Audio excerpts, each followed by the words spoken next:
Medina শরীফের মাটি আমার চোখে মুখে বুকে মাখিও।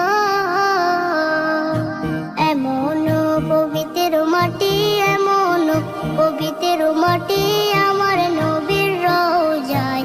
তোমরা যদি যাও গো মদিনায়, তোমরা যদি যাও গো মদিনায়। ইয়া রাসূলুল্লাহ, ইয়া হাবিবাল্লাহ, ইয়া রাসূলুল্লাহ, ইয়া হাবিবাল্লাহ।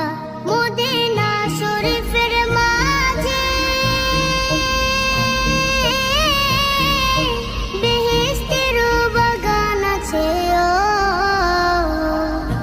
সেই বাগানে শুয়ে আছেন, সেই বাগানে শুয়ে আছেন প্যারা নবী মুস্তাফা।